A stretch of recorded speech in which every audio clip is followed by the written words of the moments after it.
বন্ধুরা, আগের পর্বে কেদারনাথ যাত্রা যেখানে শেষ করেছিলাম, আজ সেখান থেকেই শুরু করলাম। ভ্রমণ সাথে মিতা চ্যানেলে আপনাদের আরও একবার স্বাগত। আশা করি সকলেই ভালো আছেন, আমিও ভালো আছি। আগের পর্বে আপনারা দেখেছেন যে আমরা কিভাবে ভোর 4টে রওনা দিয়ে দুপুর প্রায় 2:30টার সময় বাবার ধামে এসে পৌঁছেছি।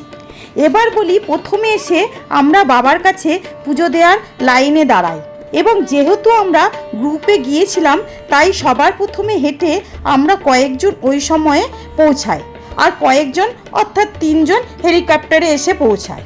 তাই আমাদের মধ্যে কয়েকজন ওই দিনের পুজো দেওয়ার লাইনে দাঁড়ায়, আর কয়েকজন পরের দিন বাবার কাছে বিশেষভাবে পুজো দেওয়ার টিকিট কাটার বুকিংয়ের লাইনে দাঁড়ায়। কারণ বিশেষভাবে পুজো দেওয়ার টিকিট সীমিত পরিমাণ থাকে, এই জন্য আমরা বিকেলে পুজো দিই এবং মনোমুগ্ধকর আধ্যাত্মিক পরিবেশে সন্ধ্যারতি দর্শন করি। আপনারা এই সন্ধ্যারতি দর্শন করুন। এবং তার সাথে এই প্রসঙ্গে বলে রাখি বিশেষভাবে পুজোর পদ্ধতির সম্পর্কে। বাবার মন্দিরটি প্রতিদিন ভোর 4টে থেকে দুপুর 3টে এবং বিকেল 5টা থেকে রাত্রি 9টা পর্যন্ত খোলা থাকে। দুপুর 3টে থেকে বিকেল 5টা পর্যন্ত 2 ঘন্টা বিরতি থাকে।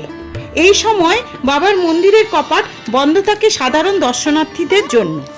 কেদারনাথ মন্দিরে প্রতিদিন দুবার বিভিন্ন পূজা এবং সেবার কঠোর সময়সূচি রয়েছে। সকালের পুজো শুরু হয় ভোর 4টের সময় মহাভিষেক এবং প্রথম অনুষ্ঠানের মাধ্যমে। তারপর রুদ্রাভিষেক এবং লাবু রুদ্রাভিষেক এবং ষোড়শোপচারের পূজা, যা সকাল 7টা পর্যন্ত অব্যাহত থাকে। এইরকমই সন্ধেবেলায় 6টা থেকে শুরু হয় সান্ধ্যে সেবা, যেখানে পুরোহিতরা সহস্র নাম পাঠ এবং অংশ হিসাবে ভগবান শিবের 1008টি নাম উচ্চারণ করেন। এই পাঠের পর মহিষ্ণ স্তোত্র পাঠ এবং তাণ্ডব স্তোত্র পাঠ এবং অবশেষে সম্পূর্ণ আরতি অনুষ্ঠিত হয়, যা সন্ধে 7:30টায় সমাপ্ত হয়। ভক্তরা মন্দিরে বিনামূল্যে ও শ্রী কেদারনাথজির দর্শন ও উপভোগ করতে পারে। তবে যারা বিশেষভাবে পুজো বা আরতি করতে চান তাদের সময়সূচি আগে থেকে বুক করে মন্দির ট্রাস্টে একটি নির্দিষ্ট পরিমাণ অর্থ জমা দিতে হয়। আমরা এই বিশেষ পুজোর টিকিট কাটি, যার মূল্য জনপ্রতি 1000 টাকা। 5 জনে করে একটি করে গ্রুপে থাকে, যার জন্য দিতে হয় 5000 টাকা মিনিমাম। 5 জনের গ্রুপ হলে ভালো, যদি সেক্ষেত্রে 5 জনের গ্রুপ না হয়, 1 জন 2 জন বা 3 জন 4 জনের গ্রুপ হয়, তাহলে এই টাকাই দিতে হবে। আমি প্রথম থেকেই ভেবেছিলাম বাবার কাছে এসেছি, সুযোগ যখন পেয়েছি জীবনে, কত টাকাই তো কত দিকে যায় বলুন বন্ধুরা।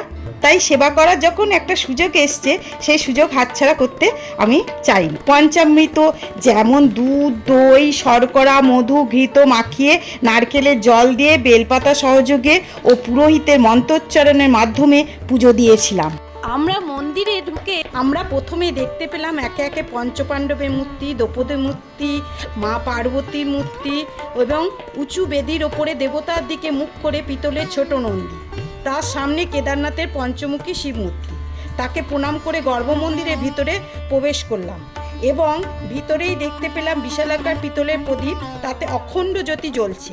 এই জ্যোতি থাকে শীতকালে 6 মাস মন্দির বন্ধের সময়ও।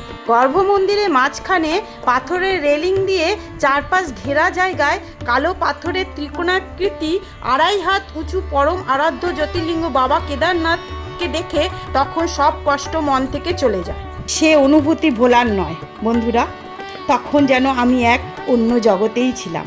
আমরা গিয়ে দেখতে পেয়েছিলাম বাবার যে পাথরের বেদিটি এবং চারিদিকে যে দেয়াল সব সোনা দিয়ে বাঁধিয়ে দেওয়া হয়েছে। তারপর বলি, কথিত আছে বাবা কেদারনাথের দর্শনের সাথে সাথে ভৈরব বাবা দর্শন করতে হয়, কারণ তা না হলে বাবার দর্শন পূর্ণ হয় না। সেই ভৈরব বাবার মন্দিরটি কেদার বাবার মন্দিরের থেকে 1.5 কিলোমিটার দূরত্ব। পথটি বাবার মন্দির থেকে খাড়াভাবে উঠে গেছে। ভৈরবনাথ মন্দির বা ভৈরব বাবা মন্দিরটি উত্তরাখণ্ডের সুউচ্চ হিমালয়ের পূর্ব পাহাড়ে কেদারনাথ মন্দিরের দক্ষিণে অবস্থিত। মন্দিরটি ভৈরবকে উৎসর্গীকৃত ও ধ্বংসের সাথে জড়িত ভগবান শিবের ভয়ঙ্কর প্রকাশ। -5 ডিগ্রি তাপমাত্রা। তখন আমি বাবাকে স্পর্শ দর্শন করব বলে অল্প জলে একটু স্নান করেছিলাম। তার দরুন ঠান্ডা লেগে শরীর খারাপ হয়েছিল। তা সত্ত্বেও আমি শারীরিক অসুস্থতাকে উপেক্ষা করে ভৈরব বাবা দর্শনের জন্য এগিয়ে যাই। সেটা আপনারা ছবি দেখলেই বুঝতে পারবেন। ভৈরবকে ক্ষেত্রপাল হিসাবে বর্ণনা করা হয়, যিনি শীতকালে যখন মন্দির বন্ধ থাকে তখন কেদারনাথ মন্দির এবং সমগ্র কেদারনাথ উপত্যকার রক্ষক। কেদারনাথ মন্দির পরিদর্শনের জন্য ভ্রমণকারী তীর্থযাত্রী এবং ভক্তরা রীতি অনুসারে ভৈরবনাথ মন্দিরে প্রণাম করেন। মন্দিরটি হিমালয় এবং সবুজ কেদার উপত্যকার মনোমুগ্ধকর দৃশ্য উপস্থাপন করে। তবে জানেন বন্ধুরা, কেদার বাবার যেমন পঞ্চামৃত দিয়ে অভিষেক করানো হয়, ভৈরব বাবাকে কিন্তু সর্ষের তেল দিয়ে অভিষেক করানো হয়। এরপর ভৈরব বাবার ওখান থেকে নেমে এসে আমরা চলে যাই আদি শঙ্করাচার্যের সমাধি মন্দিরে। তারপরেই যাই ভীমশিলা দর্শনে। এই সেই ভীমশিলা যা কেদারনাথ মন্দিরটিকে 2013 সালের ভয়াবহ বন্যা থেকে রক্ষা করে। এই বিশালাকার শিলাটি মন্দিরের পিছনে এমনভাবে অবস্থান করেছিল যে বন্যার জল এতে আটকে গিয়েছিল এবং জলপ্রবাহ মন্দিরের দুদিকে প্রবাহিত হয়ে গিয়েছিল এবং মন্দিরটি রক্ষা পেয়েছিল। বন্ধুরা, কথায় আছে মানত দেবতা নেহিত পাথর। এই শিলাটি কেদারনাথ মন্দিরের ইতিহাসে গুরুত্বপূর্ণ ভূমিকা পালন করেছে। আমি ভীমশিলাকে প্রণাম করে আমার কৃতজ্ঞতা জানালাম আমার এই মন্দির দেখার সুযোগ করে দেওয়ার জন্য। এবার আসি এই নবনির্মিত ওম প্রতীকটির কথায়।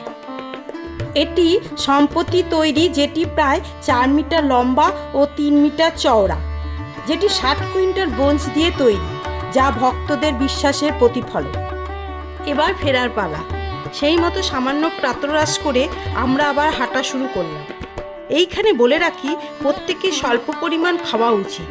প্রয়োজন পড়লে বারবার খেতে পারেন, তা না হলে আপনার হাঁটতে কষ্ট হবে। বলা বাহুল্য, জল ও তরল খাদ্য খাওয়া উচিত, সাথে ড্রাই ফ্রুটস ও ডার্ক চকলেট রাখবেন। এই যাত্রাটি আপনাকে আশ্চর্যজনক দৃশ্য এবং গভীর আধ্যাত্মিক সংযোগের নিশ্চয়তা দেবে, যা ভ্রমণকারী সকলের জন্য একটি স্মরণীয় ভ্রমণ করে তুলবে। এইভাবে আস্তে আস্তে প্রথমে গৌরীকুণ্ডে ও পরে সোনপ্রয়াগে এবং এই রাস্তা পৌঁছাতে আমাদের রাত হয়ে গিয়ে তারপর রাতের খাবার খেয়ে পরদিন ভোর রাতে আমরা হরপার্বতী বিবাহস্থল ত্রিযুগীনারায়ণ মন্দিরে যাই এবং মন্দির দর্শন করি ও পুজো দিই। যে ভিডিও আমি পূর্বেই দিয়েছি সেটা আপনারা দেখতে পারেন। এরপর ত্রিযুগীনারায়ণ মন্দির দর্শন করে ও পুজো দিয়ে এসে বদ্রীনাথ ধামের উদ্দেশ্যে যাত্রা করি, যা পরের ভিডিওতে দেখতে পারবেন। অপূর্ব বদ্রীনাথ মন্দিরের পর্বটি দেখতে ভুলবেন না। আজ এই পর্যন্ত বন্ধুরা। ভিডিওটি ভালো লাগলে লাইক, শেয়ার, কমেন্টস করে জানাবেন এবং আপনাদের আশেপাশে আত্মীয় স্বজন, বন্ধুবান্ধব, পরিচিতকে শেয়ার করতে ভুলবেন না। যদি নতুন হন তবে অনুরোধ রইল সাবস্ক্রাইব করবার এবং পাশে থাকা বেল আইকনটি অবশ্যই প্রেস করবেন। ভালো থাকবেন। হর হর মহাদেব। নমস্কার।